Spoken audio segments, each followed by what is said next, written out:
Hello and welcome. You're watching NewsX with me, Devika Chopra. Now, the I.N.D.I.A has held a massive rally at Mumbai Shivaji Park. This was the conclusion of Rahul Gandhi's Bharat Jodo Nyaya Yatra. The rally was attended and addressed by a host of political party leaders, including senior Congress leaders like Sonia Gandhi, Mallikarjun Kharge, Priyanka Gandhi, as well as the NCP-SP President Sharad Pawar, Shiv Sena UBT President Uddhav Thackeray, DMK leader MK Stalin, NC Chief Farooq Abdullah, RJD leader Tejasvi Yadav and PDP leader Mehbooba Mufti. The 63-day Bharat Jodo Nyaya Yatra was the second such mass outreach program led by Rahul Gandhi, this time travelling through the east of the country to the west. Speaking at the event, leaders accused the Narendra Modi-led BJP government of dictatorship and corruption. Rahul Gandhi said that the Modi government had a monopoly over corruption and wouldn't be able to win elections without EVMs, and the misuse of central agencies like the Enforcement Directorate and the Central Bureau of Investigation. However, quite interestingly, since this was the concluding event of the Bharat Jodo Nyaya Yatra of at least the Congress party putting out its own plans and faces ahead of the Lok Sabha polls, it is quite interesting to note that several leaders of the I.N.D.I.A bloc skipped the concluding ceremony. Yes, it was a grand show of support by the opposition, but Mamata Banerjee of the TMC was absent. Akhilesh Yadav of Samajwadi Party was absent. The I.N.D.I.A party decided to send Saurabh Bhardwaj. Arvind Kejriwal himself was absent. What does this now really reflect, given that we're just about a month away from the first day of the polling season? I take this conversation forward. I have with me on the broadcast Advocate Anmol Pawar of the I.N.D.I.A party, Savio of the BJP, Professor Bhuvan Bhaskar of the Samajwadi Party, Yash Srivastava of the Congress, and Ajay Rai of the TMC with us on the broadcast. Let me begin this conversation with Yash Srivastava. Yash Srivastava, how does the Congress party view the absence of certain leaders at the concluding ceremony, such as Mamata Banerjee, Arvind Kejriwal and Akhilesh Yadav? Devika, certainly the opposition and the rest of the people of India have united against this reign of terror and lies created by Narendra Modi and company over the past 10 years. And as we watched yesterday, the rally in Mumbai and the public outreach has been a massive success. Of course, certain leaders in our bloc could not attend. There might have been reasons. Akhilesh Yadav sent his letter. I.N.D.I.A party sent a suitable representative, and so on. So there is nothing like whatever BJP or the hate-mongering crowd might be peddling at the moment. Bharat Jodo Nyaya Yatra, as you have already briefed, is the second time that India, from one end to another, has been reached out in person by Rahul Gandhi ji and several other leaders of the Congress. I personally have been attending, have attended the yatras, both of them, and we have seen lakhs and lakhs of people, and we have reached out to them, listened to them, and we are certain that the voice combined from these people is much larger than what might have been propagated by the hate-mongering brigade. So I don't see any point in questioning the opposition here. I see the point in questioning the certain people who belong with the ruling party of what all they did over the course of these 10 years, apart from hate-mongering and advertising. Okay, but at the same time, Yash Srivastava, now that the Bharat Jodo Nyaya Yatra is concluded, and like I said, the polls are right here. There's honestly not much time left. Is there any indication of if the opposition, if the I.N.D.I.A bloc were to defeat the BJP, who really is the leader then? Who really is the face? Devika, first off, I really don't see a point in being reluctant to spell India as India. What is the need for I.N.D.I.A? It is India. That's for me to decide, sir. You can call it India, I can call it I.N.D.I.A. That's for me to decide. Yes, it is yours to decide. I'm talking not about you. I'm talking the rest of the people, some of the rest of the people. And apart from this, the question that who will lead the alliance or who will be the boss is not of any consequence, because by constitution and by the procedure laid by the very law of the land, we do not elect a prime minister. We elect our respective MPs, and they collectively decide the cabinet and subsequently the prime minister. So, in my opinion, and in the constitutions, we should focus on our leaders, the local leaders. Wherever you are voting, focus on your MP, who is the most suitable candidate to vote, and then let them decide collectively. That will be the ideal course of government. Okay, all right. I want to bring in then on that note Ajay Rai as well. Ajay Rai of the TMC with us. Ajay Rai, why exactly did the TMC decide to skip the Bharat Jodo Nyaya Yatra conclusion? It's not about skip. Why we will skip the yatra? We support the rally and we support for the success as well. And we know everything which is against the Nyaya. BJP is not doing Nyaya to the citizen of country. So everything which is against the Nyaya and Nyaya. So the rally will be there. And Mamata Banerjee and Trinamool Congress is now, busy in election. So we have sent our support and we have sent our letter, that we are supportive and we are there for them. And it is all about the election in West Bengal. So, of course, the election is the first priority because vote and election is the most important thing for the state and the country. So, this is more important right now. And Ajay, have there been then any discussions or any chatter amongst the opposition alliance on who could possibly be the leader, who could be the face, who's the boss as far as the opposition is concerned? See, firstly, when this India United team was ready, we had a brigade, we had a rally in West Bengal as well. So you have seen and everyone has witnessed that lots of people, thousands and lakhs of people were present in that rally and Mitchell. So we are supportive and let the people think, let the people decide, let the team decide. It's all about the team and the teamwork will be done. So it's all about the decision will be taken from the teamwork. Let that to be taken, the decisions to be taken from the team itself. Okay, and if the team does decide, Mr. Rai, is there any indication from the TMC if the team does decide that the face is not perhaps Mamata Banerjee, does that sit well with the TMC then? See, Mamata Banerjee is a leader who has given 67 schemes in West Bengal. And all schemes are now world renowned. 2 or 3 schemes have been, we got some gift and we got recognition from the world itself. So Mamata Banerjee is a leader that, who can, who feels the pain of the people. So like those, we have other leaders too as well. So let the team decide who is the best. Okay, I want to bring in Professor Bhuvan Bhaskar Joshi of the Samajwadi Party into the conversation as well. Professor Joshi, why exactly did Akhilesh Yadav then decide to skip the event? Devika, as you know, the Election Commission has declared the Lok Sabha 2014 election recently. And our leader, Honorable Akhilesh Yadav ji, had given the best wishes to I.N.D.I.A alliance and Rahul Gandhi by his letter. And the issue which you want to, and all the media want to become, it's our decision, Samajwadi Party's Honorable Akhilesh Yadav decision to not to take a part on this rally because his personal issues of party work. And definitely, I'm saying we are going to with India plus as well as Honorable Akhilesh Yadav says that our PDA will be fight for NDA, and naturally we are on the path of winning this election of 2020. Okay, all right. Anmol Pawar, bringing you into the conversation as well of the I.N.D.I.A party. Anmol, yes, of course, Saurabh Bhardwaj was there as a representative of the I.N.D.I.A party, but Arvind Kejriwal was not there at this particular event. And why exactly was that decision then taken? Devika, we are fighting this election collectively. India Alliance is amplifying the voices of 63% of the Indians who did not vote for BJP in 2014 and 19.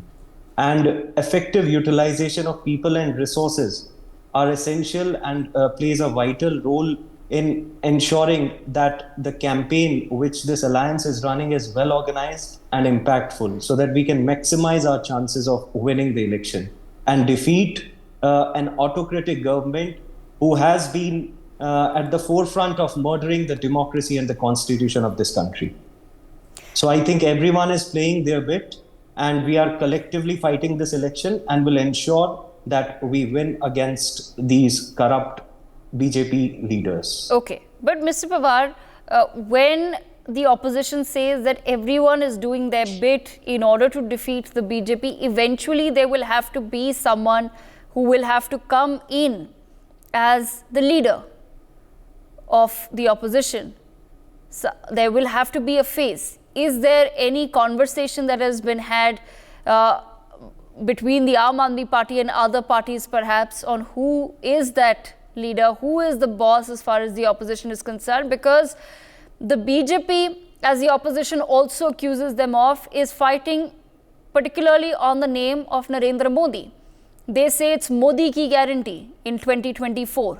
As far as the opposition is concerned, whose guarantee is it? Devika, like I said, that in a democracy, boss is the people of this country. The 140 crores Indians are the boss. And they will decide on the basis of the issues, on the real issues, which are unemployment, poverty, inflation, price rise. The issues which, on the basis of which this government came in power. And after 10 years, the people are feeling deceived and dejected. So let the people decide, and people of this country are the boss, and they'll give a mandate which will certainly take our country forward. Okay, Yash Srivastava wants to respond as well. Then I want to bring in Seema Malik and Savio into the conversation.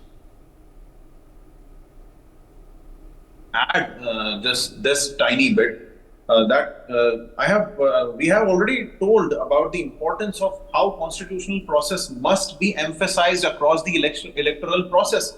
So let me put this humbly, that we should really, and this includes all of us as citizens, we should really focus on what will the upcoming government do for the people. We must question every candidate in their respective constituencies only about that. Then they will let them decide the boss. There is no boss. There is a collective decision that will be termed as the Prime Minister upcoming one.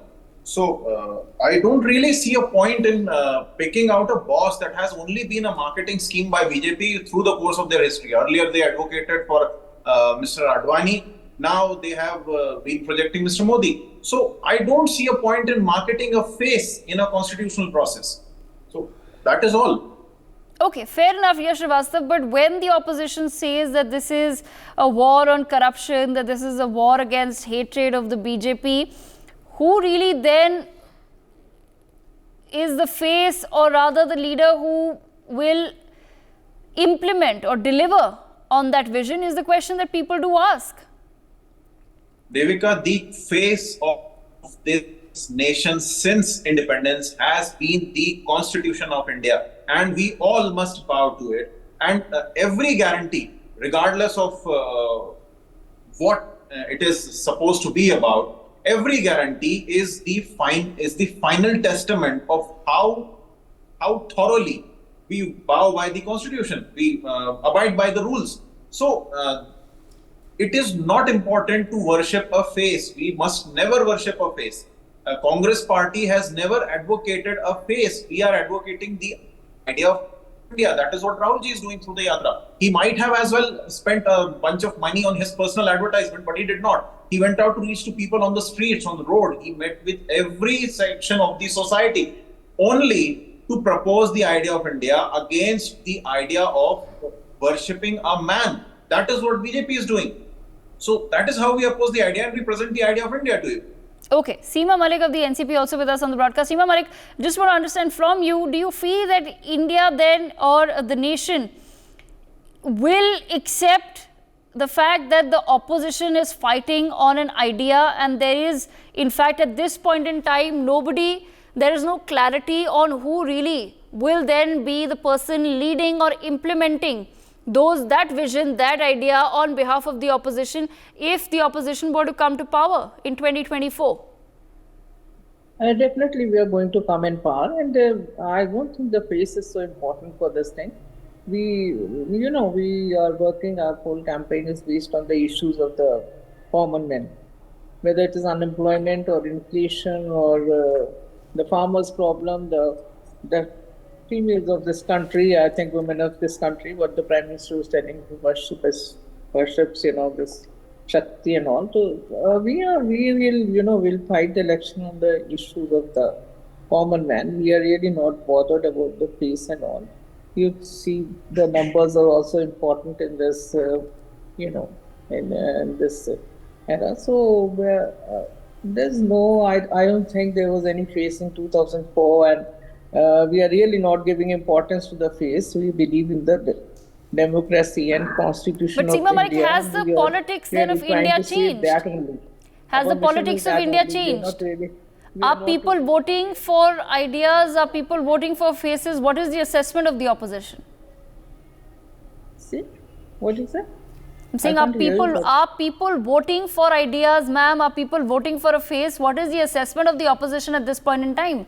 When you say that the opposition is very comfortable, each party is doing its own bit in its own state, then you have a concluding rally that is held where very easily it's just a matter of a couple of hours. One can question as to why certain leaders were absent.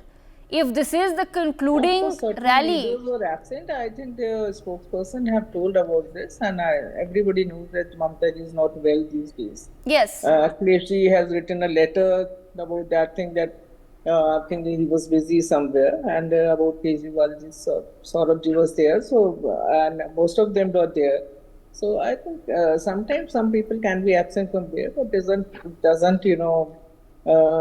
there's nothing to speculate something that something is wrong or something. Nothing like that. We all are together, and we'll fight the election together, and we will fight on the issues of the common man. We are really not bothered about the face because we don't believe in worshipping or promoting a single person. Okay. And what happened in 2004, there was no face, so the face is not so important.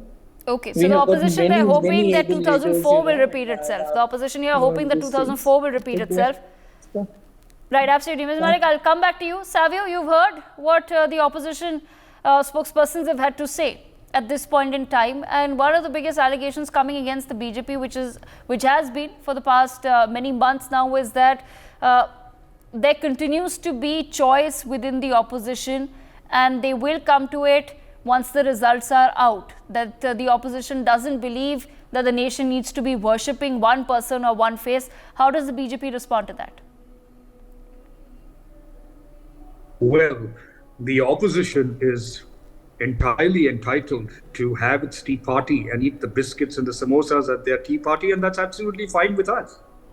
But where I see a bit of a problem is that you had at one point of time this tagline that was very prominent at a time when Indira Gandhi was around, where emergency was around, that is, India is Indira and Indira is India. So that came from the Congress as well. So each one at its own time has always propagated a face. Even in the I.N.D.I.A, it is not that Rahul Gandhi's face has not been plastered all over. But that's fine. That's what political parties do. But let me tell you what I think the voters will do. And let me give you two statistics that my opposition panelists can actually dwell on and mull over it and probably have a counter to it. The first one is that the United Nations Development Program, when they map the multi-dimensional poverty, during the UPA era, it was 29.17% of the total population. But under the Narendra Modi government, it has come down to 11.28% of the population. This means that India, under Narendra Modi, has brought out 24.82 crore people out of poverty. So that's data point number one. Let's go to another variant of a data point. During the UPA era, there were 3.2 crore tap water connections that were made for the people of India, and that's a phenomenal job. But today, under the Narendra Modi leadership, there are 13.8 crore tap water connections that have been installed till December 31st, 2023. So the voter at a ground level, let's take another statistics. 51.66 crore PM Pradhan Mantri Jan Dhan Yojana accounts have been set up. Out of that 51.66 crore, 55% are women. And I can go on and on because Amit Bagaria and myself are writing a book which we will release after election of the 10 years transformational policies under Prime Minister Modi. So opposition can say what it wants to. People at a ground level are going to judge a leader or the political party based on the deliverables to that person at their home and at their individual level. Let me give you another data point, which is probably not so large as far as people look at it. But startups during the UPA regime were only 350. Now, under Narendra Modi's leadership, it is 1,17,257 startups. If I get into MSMEs, that's even more large because we know what happened to the MSMEs during the UPA era and what was the MOU signed by Rahul Gandhi with the International Liaison Department of the Communist Party of China and how MSMEs were hit. So let's understand that no political leader, no political party has a sway over the people. What the people judge you by is what you deliver to them, whether it is the healthcare schemes, whether it is the entrepreneurial schemes, whether it is food for them, whether it was vaccines during the COVID. A lot of these things are going to matter to the people on the ground. Okay, Yash Srivastava wants to respond to that. Then I want to bring in Anmol Pawar of the AAP also back into the conversation.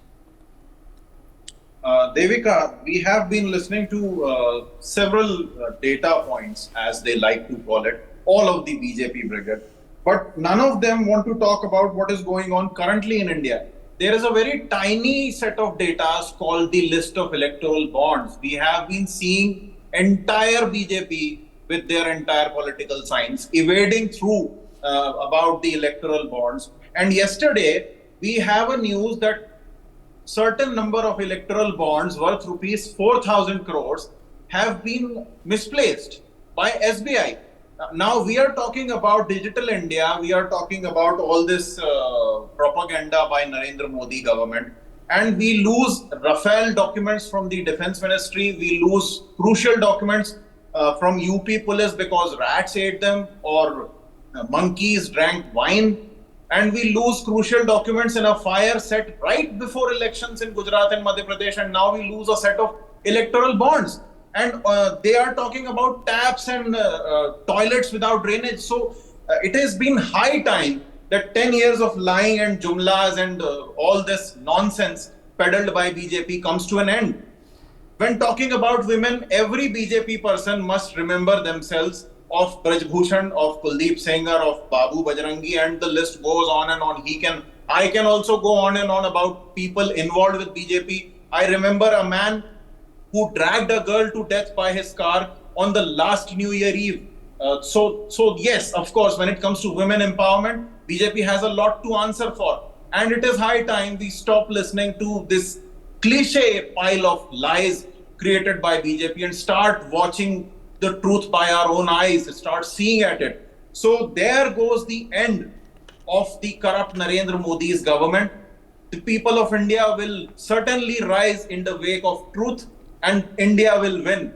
India that is Bharat and not the one peddled by BJP as one rules all. Yes, that is all, Devika. Okay. Thank you. Sabi, I'll give you an opportunity to respond. Then I want to bring in Anmol back into the conversation. The humorous part of this gentleman, Yash from the Congress, is that he talks about the rhetorics but hasn't provided any data whatsoever. He went into the bonds, he went into women, Brij Bhushan. I have made my stand very clear on Brij Bhushan and on about corruption as well. But let me come back to him and ask him, data points at the end of the day is not for political bickering. Data points is what is going to impact people on the ground. So you might think that you are winning the elections, Yash and the rest of the panelists. Please ask the people on the ground not people who come into your rallies, but people who will vote for you. What is it that has got Modi liked by them? Why are they liking Modi? You might have few people that might dislike Modi, and that's fine, because that's democracy. But when you yourself look at data points and see that during the UPA era, we had only 3.8 crore tap water connections. And today, we have 30.8 crore tap water connections for the people. For that matter, electricity and lighting across their homes. For that matter, toilets. They were roughly about 3 crores. They are 11.75 crore toilets. That is what is making a difference. So open your eyes and stop the rhetoric. The country will do better with better opposition as well. Okay, Anmol Pawar, leaving the last word with you, I just want to understand from you. Now, even when Narendra Modi came to power in 2014, it was on the basis, a lot of it was on the basis of his own track record as Chief Minister of Gujarat, right?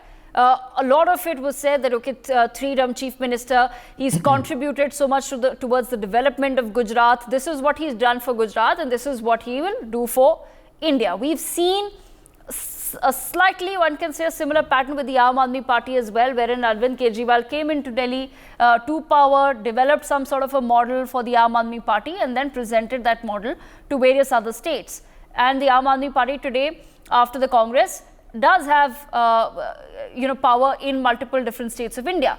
What I want to understand from you is that when we then talk about a model of governance, a vision for India, is that something that the opposition feels it's actually presented to the people? Because, or is that message even reaching to the people? When we talk about a model of governance that the opposition will bring if it were to come to power, what is it? Because all we hear is that the BJP is bad and the BJP needs to go out.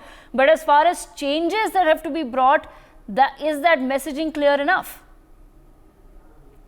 Devika, as far as Delhi and Punjab is concerned, we have provided a development model which ensures the progress and prosperity of the citizens of both the states. And that is the reason why whenever we contest elections in different states, people are voting for us and are ensuring that we get to represent them in assemblies and in municipalities. Also, it is the time that people who voted for BJP in 2014 on the basis of issues which they promised, have they been delivered or not? Like my friend Sevio said, although he provided some data, but it is not correct, because Prime Minister Modi in 2014 assured that he will provide 2 crore jobs per year. I mean, by that figure, it should have been 40 crores by now. He also promised that every Indian will have a Pakka household by 2022. What happened to that promise? He assured that every citizen will get free water and will get water and electricity, which is also a constitutional mandate of any elected government to provide to its citizens. What happened to that promise? He assured that farmers' income will double and he will provide MSP to all the farmers. But now you can see that farmers are protesting day in and day out, and more than 1,000 farmers have laid down their lives. But their demands have not been met. Rather than waiving off debt loan of the farmers, they have waived more than 7 lakh crore corporate loans. Okay, I'm going to give... unfortunately, I've run out of time, but hopefully we'll have more clarity as the days and time to come in terms of what really is then the vision or the model of governance that the opposition bloc really wants to put out there. On that note, I thank all of our panelists for joining us on this particular debate. On that note, a very short break.